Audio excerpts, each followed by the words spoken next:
जननीं शारदां देवीं रामकृष्णं जगद्गुरुं पादपद्मे त्वया श्रित्वा प्रणमामि मुहुर्मुहुः। भगवान श्री रामकृष्ण विश्वजननी श्री माँ शारदा देवी, श्री श्री स्वामी जी महाराज, श्री श्री रामकृष्ण आनंद जी महाराज तादेर चरणे भक्तिपूर्ण प्रणाम जानाई। अन्यान्य देव देवी तादेर चरणे भक्तिपूर्ण प्रणाम जानाई। आजके एखाने आमादेर এই ভক্ত সম্মেলনে উপস্থিত আছেন আমাদের এই সংঘের একজন প্রবীণ সন্ন্যাসী স্বামী অজয়ানন্দ মহারাজ তপন মহারাজজি, তাকে আমার ভক্তিপূর্ণ প্রণাম জানাই।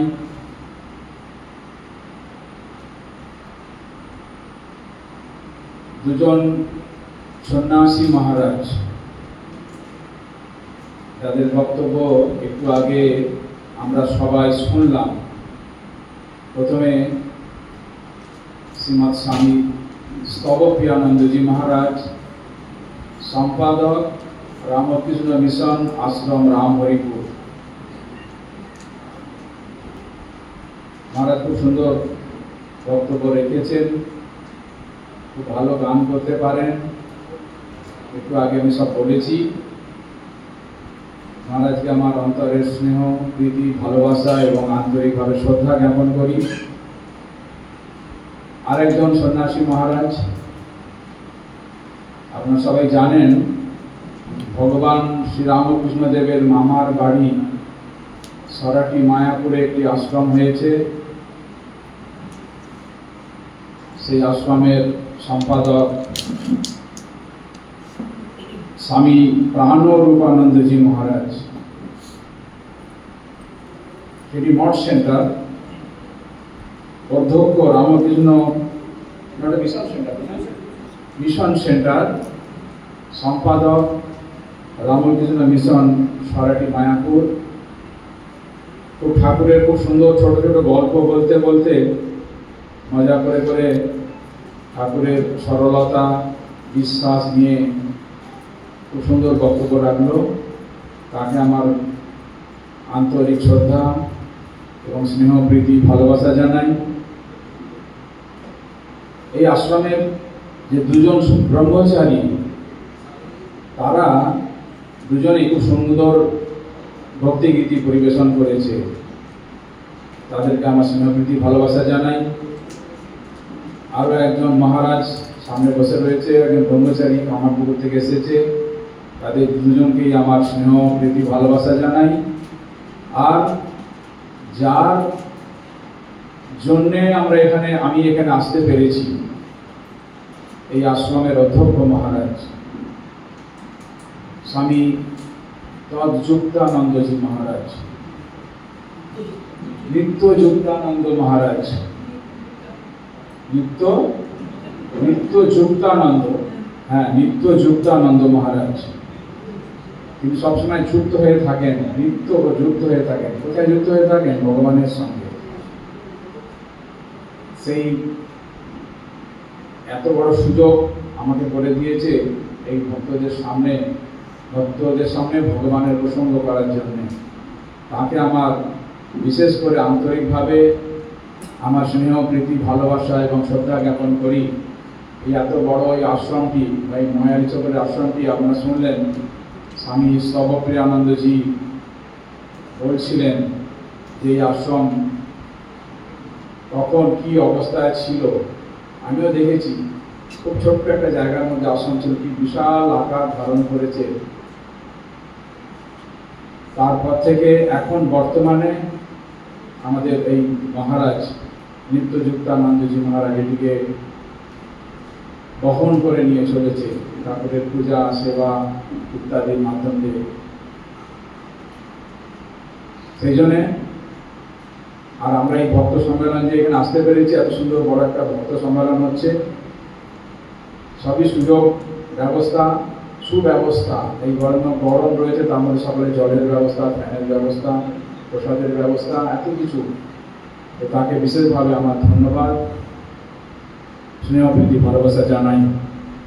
আর যারা এতক্ষণ ধরে এই গরমের মধ্যে এখানে বসে রয়েছেন, ভীষণ গরম আজকে আছে,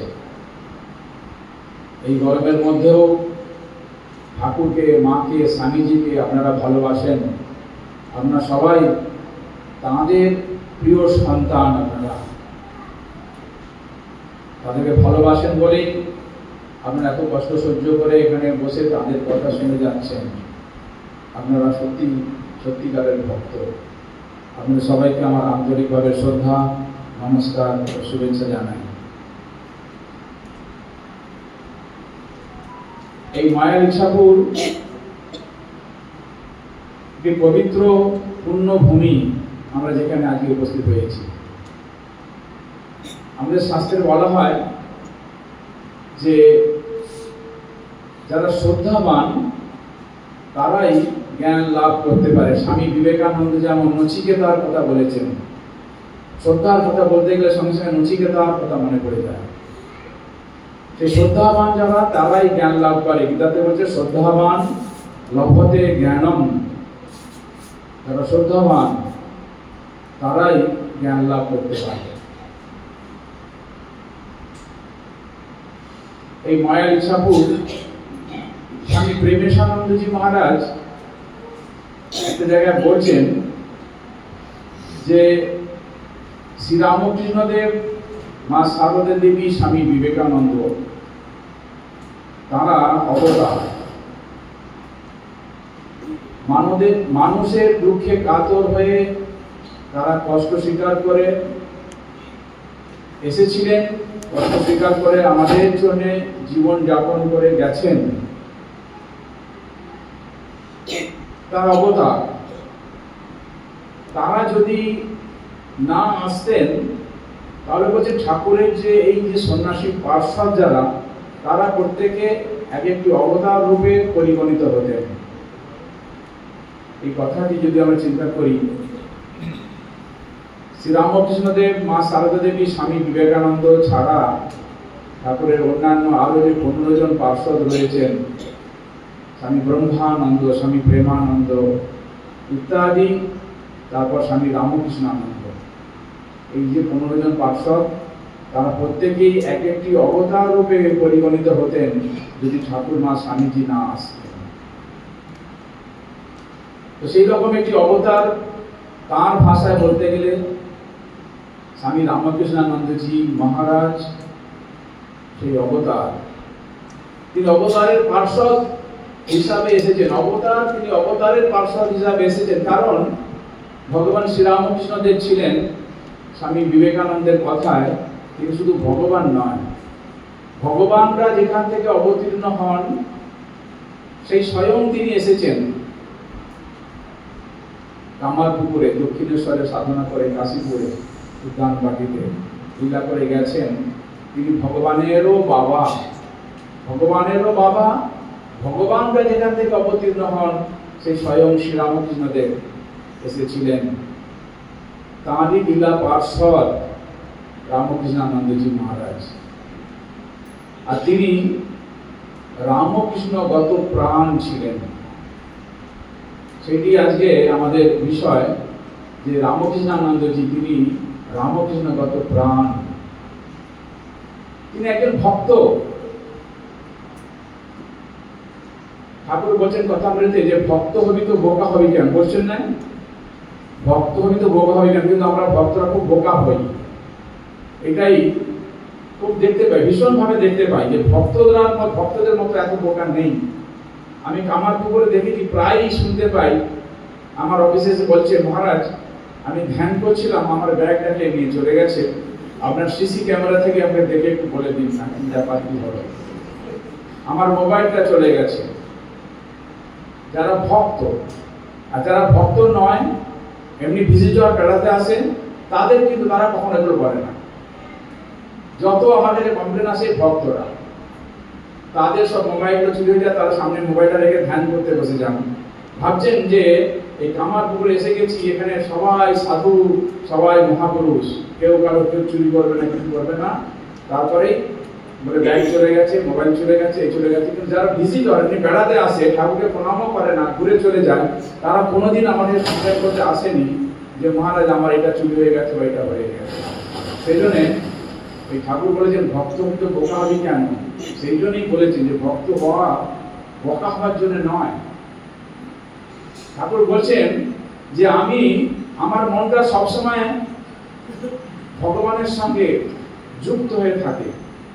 ভগবান ছাড়া কিছু জানি না, মা ছাড়া কিছু জানি না, কিন্তু কখনো এই মশলার যে বেটুয়া নিয়ে শ্রীরামচন্দ্রকে ঘুরতেন সেটা কখনো তিনি ছাড়তেন না, ভুল হতো না। তো সেই বলছি যে ভক্ত যদি হতে হয়, এই রামকৃষ্ণানন্দজি মহারাজের মতো ভক্ত হতে পারবো, এইরকম জীবনে যদি আমরা প্রতিজ্ঞা করি যে আমরা ভক্ত হব, বোকা তো হব না। আর ভক্ত হব কিরকম হব? ভক্ত না এই রামকৃষ্ণানন্দজি মহারাজ যেমন ভক্ত ছিলেন সেই রকম ভক্ত হবে। কিরকম ভক্ত? এই পুণ্যভূমিতে তিনি এখানে জন্মগ্রহণ করলেন। সেই জন্য আমি বলি যে আমরা অনেক বক্তৃতা শুনি, অনেক বই পড়ি, অনেক ভক্ত সম্মেলনে যোগদান করি, কিন্তু আমরা যে যতটা শ্রদ্ধা সহকারে এটা গ্রহণ করব, হাজার হাজার বক্তৃতা শুনে যেতে পারি, হাজার হাজার ভক্ত সম্মেলন আমরা যোগদান করতে পারি, কিন্তু কিছু হবে না যদি না আমরা সবগুলো শ্রদ্ধা সহকারে গ্রহণ করি। ঠাকুরের কথা আমি তো পড়ি, ঠাকুর শ্রীরামকৃষ্ণদেব রামকৃষ্ণানন্দজিকে যেমন ভাবে তিনি বলে দিলেন সেইটি 100% 100% শিওর করে ধরে নিতে হবে যে হ্যাঁ, এরপর আর কোনো কথা নেই। বেদ বাক্য, বেদ যেমন আমাদের কাছে আদরের, সম্মানের, সারা জীবন ধরে জীবন চলে গেলেও আমরা বেদ বাক্যকে লঙ্ঘন করব না। সেই শ্রীরামকৃষ্ণদেবের কথা রামকৃষ্ণানন্দজি কিভাবে পালন করেছেন, আপনারা গতকালকে রামকৃষ্ণানন্দজির জীবনী আপনারা শুনেছেন, মোটামুটি আপনারা সবাই জানেন। সেজন্য জীবনী সম্বন্ধে আমি বিশেষ কিছু বলতে চাই না, যে তার কয়েকটি ঘটনা যেটা বলবো যে কিভাবে তিনি শ্রীরামকৃষ্ণগত প্রাণ তিনি হয়েছিলেন। শয়নে, স্বপনে, নিদ্রায়, জাগরণে যদি আমরা ভগবানকে চিন্তা করতে পারি, সেটা কি জিনিস যদি আমরা ধারণা করতে চাই, তাহলে রামকৃষ্ণানন্দজির জীবনী আপনারা সবাই পড়বেন। এবং পড়লে হবে না, শুধু পড়লেই হবে না, ধ্যান করতে হবে। ধ্যান করলে তখন আমরা বুঝতে পারবো শ্রীরামকৃষ্ণদেবের যে বাণী বা উপদেশ বা আদেশ বা নির্দেশ, সেইটি শ্রীরামকৃষ্ণদেবের যেমন যেমন তিনি তেমন বলেছেন, প্রত্যেকটি কথা অক্ষরে অক্ষরে সারাটা জীবন এমনকি শেষ দিন পর্যন্ত রামকৃষ্ণানন্দজি তিনি পালন করে গেছেন। সেরকম তিনি একজন ভক্ত ছিলেন। এখানে তিনি এই গ্রামেই ঘুরে বেরিয়েছেন, তার পদধূলি এখানে এই আশ্রমের মধ্যে, আশ্রমের বাইরে কত জায়গায় ছড়িয়ে ছিটিয়ে আছে। সেই জন্য আমরা এই পূর্ণ ভূমিতে আজকে আমরা এখানে উপস্থিত হয়েছি, তার কথা চিন্তা করছি। এখান থেকে তিনি চলে গেলেন উচ্চ শিক্ষার জন্য, কলকাতায় চলে গেলেন। স্বামী শারদানন্দ মহারাজ আপনারা জানেন, তার সম্পর্কে ভাই শারদানন্দজি মহারাজের শরৎ মহারাজ, তাঁদের বাড়িতে থেকে তিনি পড়াশোনা আরম্ভ করলেন। তারপরে শ্রীরামকৃষ্ণের কাছে যাতায়াত আরম্ভ করেছেন রামকৃষ্ণানন্দজি। তিনি হঠাৎ করে স্বামী বিবেকানন্দের কাছে শুনেছিলেন যে সুফি কবিতা, সেই কবিতা আছে যে কাব্য, সেইটা যদি পড়া যায় অনেক ভক্তির কথা আছে, এটি তিনি শুনেছেন স্বামী বিবেকানন্দের কাছে। নরেন্দ্রনাথ, তখন তিনি নরেন্দ্রনাথ। সেই জন্য ফরাসি ভাষা শিখতে হবে। মূল ভাষা যদি না শিখি তাহলে কাব্যটা পড়া যাবে না। সরাসরি ভাষা শিখছেন। শ্রীরামকৃষ্ণদেব একদিন তাকে ডাকছেন শশী মহারাজকে, দুবার তিনবার ডেকেছেন, তবু সাড়া পাননি। তারপর পরে ঠাকুর বলছেন শশী মহারাজকে, আরে তুই এত মনোযোগ দিয়ে কি করছিলি, তোকে এতবার ডাকলাম সাড়া পেলাম না। তো তিনি বললেন যে এইরকম আমি ফার্সি ভাষা শিখছি, আয়ত্ত করছি। তো বলছেন, ঠাকুর বললেন যে যদি এই অপরাবিদ্যা শিখতে যদি তোমার মন চলে যায়, তাহলে পরাবিদ্যা তুমি আর কখনো শিখতে পারবে না। মানে আমাদের এই যে যা কিছু জিনিস আমাদের বাংলা, অঙ্ক, ইংরাজি, ভূগোল, বিজ্ঞান, ইতিহাস, এগুলো সব অপরাবিদ্যা। এই অপরাবিদ্যা তুমি শিখতে যদি প্রাণপণ নিয়োগ করো, তাহলে তুমি ভগবানের দিকে, মানে যেটা ভগবত বিদ্যা, যে বিদ্যা শিখে ব্রহ্মজ্ঞান লাভ হয়, যে বিদ্যা লাভ করলে ভগবানকে পাওয়া যাবে, সেই পরাবিদ্যা তোমার আর অর্জন হবে না। সঙ্গে সঙ্গে একটা কথাতে তিনি গুরুকে কিভাবে শ্রদ্ধা করেন, একটা কথাতে তিনি ওইটা তার আশা ছিল, ওই কাব্য পর্ব, শুধু কাব্য পর্ব সমস্ত কিছু ত্যাগ করে দিলেন। এই যে কথাটা, এটা আমরা পড়ছি, আপনারা অনেকবার পড়েছেন, অনেকবার শুনেছেন, কিন্তু চিন্তা করে দেখুন যে সত্যি তো আমরা এই জীবনে এসেছি। শ্রীরামকৃষ্ণদেবের কথা আপনি তো পড়ে দেখবেন, প্রত্যেকটি পাতাতে বলা আছে আমাদের কেন আমরা পৃথিবীতে এসেছি, না ভগবান লাভ করবো, এটাই হচ্ছে আমাদের জীবনের উদ্দেশ্য। বাকি সেকেন্ডারি আমরা করতে হবে, আমাদের লেখাপড়া শিখতে হবে, আমাদের চাকরি বাকরি করতে হবে, আমাদের পয়সা রোজগার করতে হবে, ডাল ভাত এগুলো আমাদের প্রয়োজন আছে, জীবনের জন্য কিন্তু আছে, কিন্তু ওইটা হচ্ছে সেকেন্ডারি। প্রাইমারি হতে মনে রাখতে হবে ভগবান লাভই হচ্ছে আমাদের মনুষ্য জীবনের উদ্দেশ্য। এই কথাটা যদি আমরা চিন্তা করি, হ্যাঁ আমাদের জীবনের উদ্দেশ্য কি, সেটা যেন আমরা সবসময় মনে রাখতে চেষ্টা করি, আমরা এই বিষয়ে যেন ধ্যান করি, এবং আমরা সত্যিই কি সেই দিকে এগোচ্ছি, সত্যিকারে কি আমরা পালন করছি। আমরা এত ভক্ত সম্মেলন যোগদান করছি, এত বক্তৃতা শুনছি, আমরা কি সত্যি ভগবান লাভই আমাদের জীবনের উদ্দেশ্য? এই অপরাবিদ্যা জন্য নয়, পরাবিদ্যা অর্থাৎ ভগবত চর্চা, ব্রহ্মজ্ঞানের বিদ্যা, ভগবান লাভের যে বিদ্যা, সেই বিদ্যাই আমাদের দরকার আছে। এই রামকৃষ্ণানন্দজি আমাদের দেখিয়ে গেলেন। শ্রীরামকৃষ্ণদেবের কাছে তিনি রয়েছেন, ঠাকুরের কথা তিনি শুনতেন বসে বসে দক্ষিণেশ্বরে, শুনতে শুনতে তার মনের অনেক চিন্তা, তার অনেক প্রশ্ন ছিল, অনেক প্রশ্ন, কিন্তু এই প্রশ্নগুলো তিনি করলেন না। শ্রীরামকৃষ্ণদেবের কাছে এসেছেন, দক্ষিণেশ্বরে এসে বসে রয়েছেন, তার সেই অমৃত কথা, ঠাকুরের অমৃত কথা তিনি শুনে যাচ্ছেন, দেখছে তার মনটা আস্তে আস্তে পরিষ্কার হয়ে যাচ্ছে, সমস্ত প্রশ্নের উত্তর যেন এসে যাচ্ছে তার জীবন দেখে। শ্রীরামকৃষ্ণদেবের বাণী, শ্রীরামকৃষ্ণদেবের বাণী, সেখানে অনেক মানুষ আসতেন শুনতেন। দক্ষিণেশ্বরে তিনি যখন ভগবত প্রসঙ্গ করতেন ঠাকুরের কাছে, বহু মানুষ আসতেন। তারা ভাবতেন কি ঠাকুর বিড়বিড় করছে, এই চলো চলো চলো আমরা চলে যাই। যারা সত্যিকারের ভক্ত তারা বলতে আর একটু বসো না, ঠাকুর কি সুন্দর কথা বলছেন। তখন তারা বলতে না না ঠিক আছে, তোমরা কথা শোনো, আমরা ওই ঘাটে গিয়ে নৌকাতে গিয়ে বসি, তোমরা কথা শোনো। তাহলে ভালো লাগতো না। যাদের ভেতরে সত্যিকার আছে, একটু আগে আলোচনা করছিলেন আমাদের সরাটি মায়াপুরের মহারাজ, যে ঠাকুর বলতে যে তুমি কে আমি কে, এই সম্পর্কটা জেনে নিতে। ঠাকুর কে আর আমরা কে, ঠাকুর আর আমাদের মধ্যে সম্পর্কটা কি আছে। ঠাকুরের কাছে ভক্তরা এলে পারে ঠাকুর বলতেন যে আমাকে তোমার কি বলে মনে হয়, এই প্রশ্ন করতেন। কেন বলতেন না, যারা ভক্ত তারা বলতেন আমি ভগবান, আর যারা ভক্ত নয় তারা বলতেন হ্যাঁ আপনি একজন ভালো মানুষ, কথা কথা বলেন তো এই পর্যন্ত। তারপরে তাদের সাধন ভজনের কথা বলতেন, সাধন ভজন করে আসার পরে আবার জিজ্ঞাসা করতেন যে এখন তোমার কি মনে হয় আমাকে।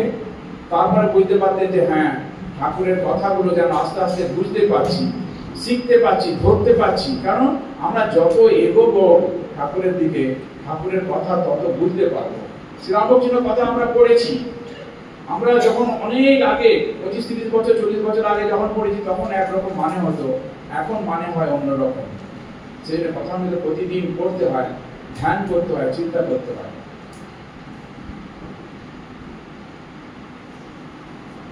একদিন ওই দক্ষিণেশ্বরের ঠাকুরের কাছে এসেছেন রামকৃষ্ণানন্দজি, কোন একটা জিনিস খুঁজছেন। ঠাকুর ভগবান শ্রীরামকৃষ্ণদেব বসে রয়েছেন, সেখান থেকে শশী মহারাজ ভ্রমণ করে চলে যাচ্ছেন জিনিসটা খুঁজতে খুঁজতে।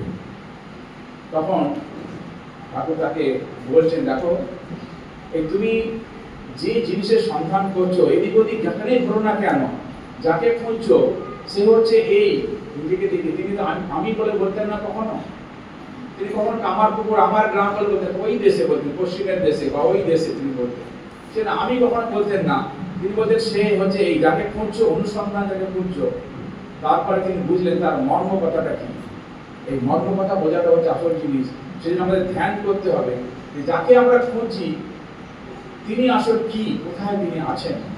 শ্রীরামকৃষ্ণ বলছেন যে তিনি হচ্ছেন এই, সারাটা জীবন তার কাছে ওইটাই একমাত্র তার প্রেমাস্পদ, তার জীবনের ধ্রুব তারা। এইটি সেদিন তার দৃঢ়ভাবে অঙ্কিত হয়ে গিয়েছিল তার হৃদয়ে। তারপর আমরা দেখতে পাই দক্ষিণেশ্বর থেকে তার ঠাকুরের যখন অসুখ হলো, কাশীপুর উদ্যান বাটিতে রয়েছেন, সেখানে সেবা করছেন, দিন রাত সেবা করছেন। সবার লোকের অভাব পড়ছে।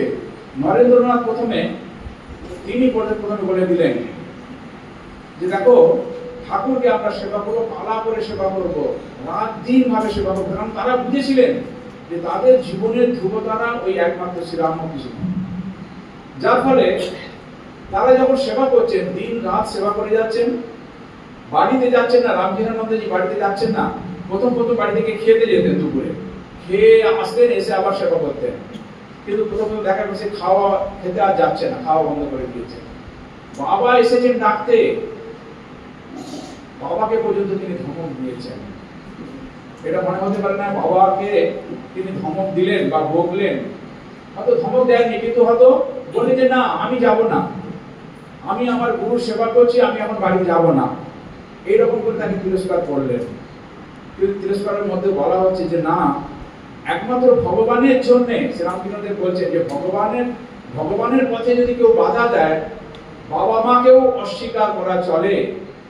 শ্রীরামকৃষ্ণদেব দেখবেন কথা মিত্রের অনেক উদাহরণ দিয়েছেন যে প্রহ্লাদ তার বাবাকে গ্রাহ্য করেননি ভগবানের জন্য, বিভীষণ রাবণকে ত্যাগ করতে চলে গিয়েছিলেন। বলছে এইরকম ভগবানের পথে যদি কেউ বাধা দেয়, তাহলে গুরুজন হলেও তাদের কথাকে অবজ্ঞা করা চলে। তিনি তাই করেছেন। একজন প্রতিবেশী তাকে বলছেন, আচ্ছা তুমি কি এত গুরু সেবা করছো, তোমার তো সামনে বিয়ে পরীক্ষাটা ভালো করে দাও, দেওয়ার পরে গুরু সেবা যত খুশি করো।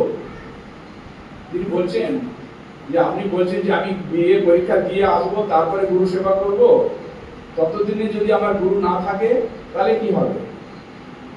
কে বলতে পারে যে আমার গুরু দুদিন পরে চলে যাবে না, তারপর আমি বিয়ে পরীক্ষা দিয়ে গেলাম, তারপর আমি আর গুরু সেবা করতে পারবো না? এই গুরু সেবাটা তার কাছে ওই যে বললাম অপরাবিদ্যার থেকে পরাবিদ্যা অর্জন করতে হবে, সেটা তার মাথায় ঢুকে গেছে। ওই বিয়ে পাস পরে হতে পারে, সারা জীবনে আরো বিয়ে পাস অনেকবার হতে পারে, কিন্তু আমার গুরু চলে গেলে তার সেবা করা যাবে না। এইটা যে প্রতিটা দিন আমাদের কাছে চলে যাচ্ছে, আমরা জানি না। স্বামী বোধেশানন্দজি মহারাজ একবার একটি বক্তৃতাতে তিনি বলছিলেন যে ভাগবতে আছে সুরদেব ভাগবত পাঠ করছেন, তো পরীক্ষিতের 7 দিন পরে তার শরীর চলে যাবে, সেই জন্য তিনি মাত্র 7 দিন তিনি আর বাঁচবেন। একটা দিন কমে গেল, 6 দিন, 5 দিন, যত দিন যাচ্ছে তত তিনি ভগবানের প্রতি আকৃষ্ট হয়ে যাচ্ছেন। ভগবান কত প্রাণ তিনি হয়ে যাচ্ছেন। রাজা পরীক্ষিত যিনি বিষয় নিয়ে মত হয়েছিলেন, তার মাথায় ঢুকে গেছে তিনি আর 5 দিন, 6 দিন, 4 দিন, 3 দিন বাঁচবেন। এরকম করে করতে আর একদিন তখন তিনি ভগবানময় হয়ে গেলেন। তো তিনি বুদ্ধদেব বলছেন, দেখো রাজা পরীক্ষিত জানতেন যে তিনি 7 দিন অবশ্যই বাঁচবেন, কারণ ঋষি বাক্য কখনো মিথ্যা হবে না। 7 দিন তিনি বাঁচবেন, কিন্তু বলছেন দেখো আমরা কিন্তু জানি না কালকে আমরা বাঁচবো কিনা। এই যে আমরা এখানে এতজন আছি, বলতে পারি কেউ কালকে আমরা থাকবো কিনা? এই আমি আজকে আপনাদের কাছে এখানে ভগবানের কথা বলছি, হয়তো শুনবেন যে কালকে আমার শরীর ত্যাগ হয়ে গেছে, আমি নেই। এই কথা আমার এখন মনে আছে, বুঝছিলাম যে আজকে 30 বছর আগে শুনেছিলাম কথাটি, হৃদয়ে গেঁথে গেছে যে আমরা নিজেরাও জানি না যে আমরা 7 দিন বাঁচবো কিনা। তাহলে রাজা পরীক্ষিতের যতটা ভক্তি হয়েছিল, তাহলে আমাদের কত গুণ বেশি ভক্তি হওয়া উচিত, সেটা কিন্তু আমাদের হচ্ছে না। এইটি কিন্তু চিন্তা করার বিষয় যে আমাদের ভগবানের কাছে কত প্রার্থনা করতে হয়, ভগবান আমাদের কাছে যত ভক্তি হচ্ছে না, কত ব্যাকুলতা তো আসছে না। রাজা পরীক্ষিতের 7 দিন বাঁচবে এটা জেনে যতটা তার ভক্তি হয়েছিল, রামকৃষ্ণানন্দজি বললেন যে আমি বিয়ে পাস পরে করা যেতে পারে, কিন্তু গুরু সেবা আমি কখনো করতে পারবো না। যদি গুরুকে বলতে পারে, গুরু চলে যাবে। তারপর শ্রীরামকৃষ্ণদেব সত্যি একদিন চলে গেলেন, তার মধ্যে অনেক সেবার কথা আছে, কঠিন কঠিন সেবা তিনি করেছেন। যে ডাক্তারকে 6 মাইল 7 মাইল গিয়ে তার ডাক্তারকে ডাকতে গেছে, ডাক্তারকে পাননি সেখানে, বলে তারা বলছে না না এখানে নেই, ওখান থেকে ডাক্তার অন্য জায়গায় চলে গেছেন, সেখানে আরো 1-2 মাইল চলে গেলেন, গিয়ে ডাক্তারকে ধরে নিয়ে এসে সেবা করেছেন। এইভাবে রাত দিন পাখা দিয়ে বাতাস করে যাচ্ছে, সেবা করে যাচ্ছেন। সেই বাতাস দেখে শ্রীরামকৃষ্ণদেব পর্যন্ত তিনি তার হৃদয়টা বলে দিয়ে, দেখো তোমরা নিয়ে নাও, খেয়ে নাও, তোমরা এত সেবা করছো, তোমাদের সেবার বাঁধনে আমি বদ্ধ হয়ে গেছি। দেখো তুমি তোমরা যদি বলো এমন ভাবে তোমরা সেবা করছো না, আমি আর যেতে পারছি না, কিন্তু তোমরা একটু অনুমতি যদি দাও, তাহলে আমি সেখান থেকে ঘুরে আসবো, মানে আমি এখান থেকে চলে যাবো। শ্রীরামকৃষ্ণদেব এই ইঙ্গিত দিচ্ছেন। সত্যি সত্যি তিনি চলে গেলেন। সেই প্রাণের প্রাণ, ভালোবাসার একমাত্র ধ্রুব তারা, যাকে ধ্রুব তারা বলে জীবনে গ্রহণ করেছিলেন, তিনি চলে গেলেন। তাহলে মানুষের মন কি হতে পারে? শশী মহারাজকে আমরা দেখি সেই রকম ভাবে তিনি ভেঙে পড়েছেন একদম। সেই কাশীপুর উদ্যানে নিয়ে যাওয়া হয়েছে, সেই আগুন জ্বলছে, চিন্তা করে দেখুন, সেই আগুনের মধ্যে শ্রীরামকৃষ্ণদেবকে সৎকার করা হচ্ছে, সেখানে তিনি পাখা দিয়ে হাওয়া করছেন যে আমার গুরুদেবকে কষ্ট হচ্ছে। তারপর সেই আত্মারামের কৌটা আপনারা জানেন যে চিতাকর্ষ একটা তামার যে করছি, সেটা আত্মারামের কৌটো তাতে নেওয়া হয়েছিল। সেই ঝগড়াঝাটি অনেক হলো। মা বলছেন এই ঝগড়া করছো, ছাই নিয়ে ঝগড়া করছো, সোনার মানুষ চলে গেলেন। এক সোনার মানুষ এসেছিলেন শ্রীরামকৃষ্ণদেব, সেই তিনি চলে গেছেন আর ছাই নিয়ে ঝগড়া করছো। তো যাই হোক, সেই ছাই, সেই চিতাভস্ম অস্থি সেই পরিস্থিতিতে রাখা হয়েছিল, তারপর নিয়ে গিয়ে পূজা করা হলো। রামকৃষ্ণানন্দজি মহারাজ একমাত্র ব্যক্তি যিনি মনে করেন না ঠাকুর এখনো যাননি, তিনি রয়েছেন ওই কলসি এবং ঠাকুরের ব্যবহৃত যে সমস্ত জিনিসপত্র ছিল সেইগুলোকে তিনি পূজা করতে আরম্ভ করলেন। আর গুরু ভাইয়েরা ভীষণভাবে তপস্যা করছেন, তাদেরকে এখন তপস্যা করছেন, খাওয়া দাওয়া ভুলে গেছে। কিন্তু সেই বরানগর মঠে আপনারা জানেন কিছুই নেই, তেলাপোতা দিয়ে ভাত খেতে হতো। একদিন এমন হয়েছে তেলাপোতার মধ্যে রান্না করবে ভাত, তাও কিছু নেই, ঠাকুরকে ভোগ দেবে কিছু নেই। একটা পাশের বাড়িতে গেছে, ঠাকুরকে একটু ভোগ তো দিতে হবে, কি করা যাবে? এই 1 পোয়া চাল দিয়েছে, একটু ঘি আলু দিয়েছে, সেটাই একটু দিয়ে ঠাকুরকে ভোগ দিয়েছেন। করে ওটাকে কয়েকটা মাখিয়ে মন্ড করেছেন, এরকম গোল গোল মন্ড করে তার গুরু ভাইয়েরা তপস্যা করে যাচ্ছেন। সেই সকাল থেকে না কোনো খাবার নেই, কি করবে? ধ্যান করো। খাবার না যখন নেই, ধ্যান করো। বসে ধ্যান করে যাচ্ছেন, তাদেরকে টেনে হিঁচড়ে উঠে আসো প্রসাদ খাও বলে একটু করে গলা, একটু করে একটা করে গোলার মতো সেই প্রসাদ তারা খাচ্ছে। কে বলছেন? শশী ভাই এই অমৃত তুমি কোথায় পেয়েছো? এইভাবে তিনি এই যে আপনাদের মঠ বলা হয়, সেই মঠের স্বামীজি বলছেন যে তিনি ছিলেন আমাদের মঠে ঠাকুর। স্বামীজি নয়, স্বামীজির অন্যান্য গুরু ভাই তারা সবাই স্বীকার করেছেন যে আমাদের রামকৃষ্ণ মঠ, সেই মঠের একমাত্র তিনি ছিলেন মা শশী মহারাজ। তাদের টেনে হিঁচড়ে খাওয়াতেন, জোর করে খাওয়াতেন, তাদেরকে ভালোবাসতেন। তিনি ছিলেন একমাত্র খুঁটি। এইভাবে তাঁর ভক্তি, তিনি যখন আরতি করতেন দেখার মতো, সেই কলসি আর ঠাকুরের ব্যবহৃত জিনিসপত্র নিয়ে তিনি পূজা করছেন। যখন আরতি করতেন দেখার মতো নিচে নিচে নৃত্য করতেন, আর জয় গুরু জয় গুরুদেব জয় গুরুদেব বলে নৃত্য করতেন। সেই নৃত্য যারা দেখেছেন, ঠাকুরের নৃত্য আপনারা শুনেছেন যে ঠাকুরের অপূর্ব নৃত্য, তার পৃথিবীর বিখ্যাত নৃত্য। আমরা রামকৃষ্ণদেবের নৃত্য যখন আরতি করতে করতে নৃত্য করেছেন, এইভাবে সেবা করছেন। তারপরে আমরা একটু এগিয়ে যাই যে দক্ষিণ ভারত, এই যে আমাদের এই যে মঠ দেখছেন, যা কিছু দেখছেন, এই মঠের মূল ভূমি হচ্ছেন রামকৃষ্ণানন্দজি। ঠাকুরের সংসার, ঠাকুর স্থূল রূপে তিনি এই সংঘরূপে তিনি রয়েছেন, এই বোধ তার জাগ্রত হয়ে গিয়েছিল। তখন স্বামী বিবেকানন্দ একবার তাকে ভেবেছিলেন যে তিনি যখন দক্ষিণ ভারত থেকে স্বামী বিবেকানন্দ এলেন সাউথ ইন্ডিয়া, তাদেরকে কথা দিয়েছিলেন যে আমি চলে যাচ্ছি, তোমাদেরকে আমি এমন একজন গুরু ভাইকে পাঠাবো যে তোমাদের দেশে যত বড় ঘোড়া ব্রাহ্মণ আছে তাদের থেকে অনেক বেশি ঘোড়া এবং আচারী ব্রাহ্মণ পণ্ডিত ব্যক্তি এবং সত্যিকারের একজন সাধক, একজন মানুষ তোমাদের কাছে আমি পাঠাবো। তখন পাঠাতে হবে, কথা দিয়ে এসছেন। কিন্তু রামকৃষ্ণানন্দ যাবেন না ঠিক নেই, কারণ মঠ ছেড়ে তিনি কখনো বেরোতেন না। তাকে বলছে যে শশী তুই আমাকে ভালোবাসিস? তো স্বামীজিকে সব গুরু ভাইরা ভালোবাসতেন, প্রাণ দিয়ে ভালোবাসতেন। বলছে হ্যাঁ ভালোবাসি। যা তো ওই বালাখানা, কলকাতা বালাখানা, যেটা মুসলমানের এলাকা, যেটা পাউরুটি তৈরি করে মুসলমানরা, তখনকার এই যারা ব্রাহ্মণ তারা ওখানে গিয়ে ওই রকম যেত না আর পাউরুটি কিনে খেতেও না। তাকে বলছে যাও তুমি যদি আমাকে সত্যিকারের ভালোবাসো ওই গরম নরম থেকে পাউরুটি কিনা। আমি হ্যাঁ ঠিক আছে। শশী মানে চলে গেলেন।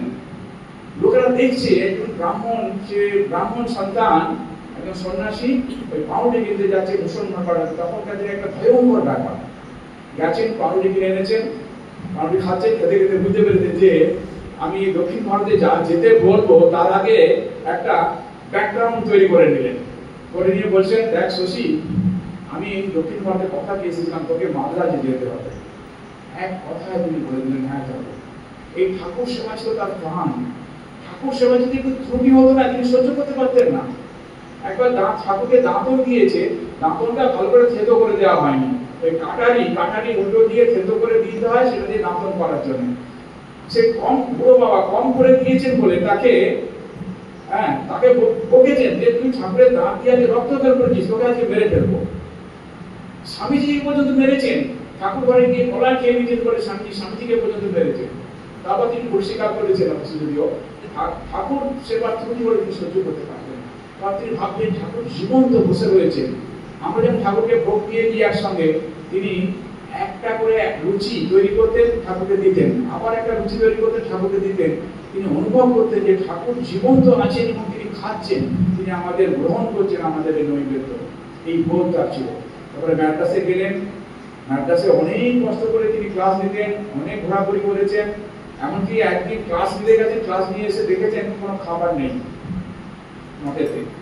ঠাকুরকে বলছেন কি ঠাকুর তুমি আজকে পরীক্ষা করছো, দেখো কিছু নেই, আজকে তোমাকে কি ভোগ দেবো আর আমি কি খাবো, কিছু নেই, তোমাকে পরীক্ষা করছো। ঠিক আছে, ওই সমুদ্র ম্যাড্রাসের সমুদ্রে যে বালি আছে, বালি তুলে আনবো, এনে তোমাকে ভোগ দেবো, আর সেই প্রসাদ আমিও খাবো।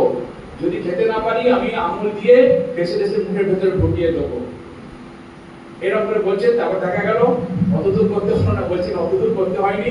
একজন দেখা গেল হঠাৎ করে দরজা ধাক্কা মারছে, একজন ভক্ত এসেছে, অনেক খাবার, চাল ডাল ঘি চিনি ময়দা সব এনেছেন, ঠাকুরকে ভোগ দেওয়া হয়েছে।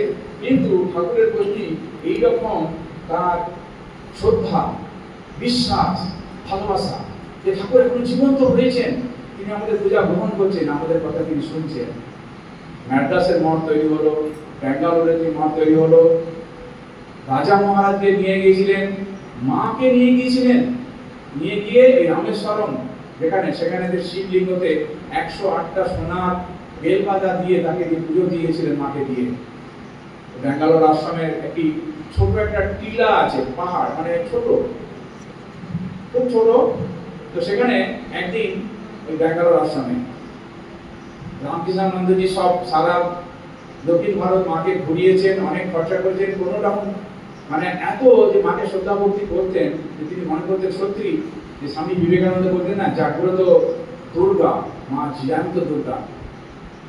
একবার ওই পাহাড়ের মধ্যে উঠেছেন, ছোট টিলা, পাহাড় মানে ছোট টিলা, সেখানে মা উঠেছেন। বলে চলো উপরে উঠবো, তার সঙ্গী সাথীদের নিয়ে তাদের নিয়ে উঠেছেন মা। রামকৃষ্ণানন্দজিকে খবর গেছে যে উনি তখন অন্য জায়গায় ছিলেন, খবর দিয়েছে যে মা হেঁটে হেঁটে টিলার উপরে উঠেছেন। হ্যাঁ, মা দুর্গা তিনি পর্বতবাসিনী হয়েছেন, সঙ্গে সঙ্গে তার এই স্থূল শরীরটা তার খুব স্থূল ছিল, তিনি ছুটে ছুটে গেছেন, উঠেছেন উপরে, উঠে গিয়ে সেখানে গিয়ে মায়ের স্তব করতে, দুর্গার স্তব, মায়ের স্তব তিনি সেখানে করছেন। মাকে তিনি মনে করতেন সত্যি যে দুর্গা, মাকে রাজা মাকে সেখানে নিয়ে গেছেন। এইভাবে সারাটা জীবন আমরা দেখতে পাই তার যে শ্রদ্ধা ভক্তি, গুরু ভাইদের প্রতি শ্রদ্ধা ভক্তি। তো তার জীবনের অনেক রকম ঘটনা রয়েছে। আমাদের সময় শেষ হয়ে এসেছে, আমি বেশি কথা বলবো না। তারপরে শেষ সময়ে এই বিশ্বজিৎ একটা রোগ হয়েছিল, কলকাতায় আনা হলো, চিকিৎসা হলো, কিন্তু কোনো কাজ হলো না। একটি ঘটনা, স্বামী প্রেমানন্দ মহারাজ বেলুড় মঠ থেকে বাগবাজারে গেছেন রামকৃষ্ণানন্দজিকে দেখতে, শরীর খারাপ করে দেখতে গেছেন। তো রামকৃষ্ণানন্দজি বলছেন, সেবককে বলছেন, এই প্রেমানন্দ মহারাজ এসেছে, তাকে প্রসাদ দাও। বলে ভালো ভালো যত প্রসাদ আছে, পেস্তা, মেওয়া ইত্যাদি, ফল প্রসাদ ইত্যাদি তা দেওয়া হয়েছে। তো খোঁজ খবর নিলেন প্রেমানন্দজি। তারপরে তিনি প্রসাদ গ্রহণ করলেন।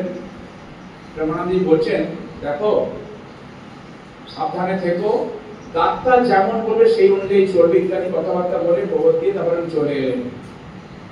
চলে আসার পরে সেবককে বলছে, এই দেখো প্রেমানন্দজি মহারাজকে প্রসাদ খেলেন, ওই থালাটা দাও তো। থালাটা নিয়েছে, ইচ্ছা ছিল একটু প্রসাদ করে থাকে, তিনি প্রসাদ খাবেন, দেখেন কিছু নেই। সেবককে বলছে, নেই, একটু কিছু করে নেই, তোলে কম করে দিয়েছিলি। কিন্তু যথেষ্ট দেওয়া হয়তো তিনি খেয়ে নিয়েছেন। শেষকালে একটু গুঁড়ো করে রয়েছিল, সেটাকে নিয়ে তিনি কপালে ঠেকাচ্ছেন প্রসাদ বলে। কিছু নেই তো, একটু গুঁড়ো করে রয়েছে, সেটাকে নিয়ে কপালে ঠেকাচ্ছেন। স্বামী প্রেমানন্দ মহারাজের প্রতি শ্রদ্ধা ভক্তি, ঠাকুর মা স্বামীজি তার গুরু ভাইয়ের প্রতি শ্রদ্ধা ভক্তি দেখলে মনে হয় যে এই সংঘ মানে কি? সংঘ মানে শুধুই আমাদের এখন রামকৃষ্ণ মঠ মিশনের 320টার মতো শাখা কেন্দ্র হয়েছে। সেই বেলুড় মঠ যেন সেই প্রধান একটি প্রদীপ, সেই প্রদীপ থেকে এক একটি করে প্রদীপ যেন জ্বলে উঠছে, 320টি প্রদীপ জ্বলে উঠেছে। স্বামী বিবেকানন্দের ইচ্ছা সারা ভারতবর্ষের প্রত্যেকটি জেলাতে এরকম করে একটি করে আশ্রম হবে, অর্থাৎ একটি করে প্রদীপ জ্বলে উঠবে, জ্ঞানের প্রদীপ, যেখান থেকে জ্ঞান বিতরণ হবে। সেরকম সেই বেলুড় মঠ থেকে এত কিছু আমাদের আশ্রম গড়ে উঠেছে, সবটাই কিন্তু শ্রীরামকৃষ্ণের স্থূল শরীর। সর্বত্র শ্রীরামকৃষ্ণ স্থূল শরীরে স্থূল রূপে বিরাজিত। এর প্রত্যেকটি ইট, কাঠ, পাথর, ধূলিকণা সর্বত্রই ঠাকুরের এই বোধ যাতে জাগ্রত হয়, এটা রামকৃষ্ণানন্দজি বারবার বলেছেন যে প্রত্যেকটা জিনিস ঠাকুরের সঙ্গে বিজড়িত, এই বোধটাকে আনতে হবে, তখনই আমরা এই রামকৃষ্ণ মিশনের ভক্ত। প্রত্যেকটা ইট, কাঠ, পাথর সমস্ত আশ্রম ঠাকুরের। ঠাকুর এখানে বিরাজিত হয়ে রয়েছেন প্রত্যেকটা জিনিসের মধ্যে। স্থূল রূপে তিনি এখন যে স্থূল শরীরটা ছেড়ে দিয়ে এখন এইটি তার স্থূল শরীর, সূক্ষ্ম রূপে কারণ রূপে তিনি বিরাজিত হয়ে রয়েছেন। এই বোধ রামকৃষ্ণানন্দজি আমাদের মধ্যে জাগ্রত করে দিয়ে গেছেন। সেই রামকৃষ্ণ কত প্রাণ যা, তাঁকে স্মরণ করলে, তাঁর কথা চিন্তা করলে সত্যিই আমরা ধন্য হয়ে যাব। আর একটা কথা বলি, আমি শেষ করে দেবো।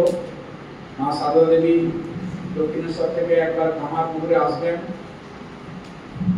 একটি ছোট মেয়ে কান্নাকাটি করছেন, তুমি চলে যাচ্ছ, আমার খুব কষ্ট লাগছে।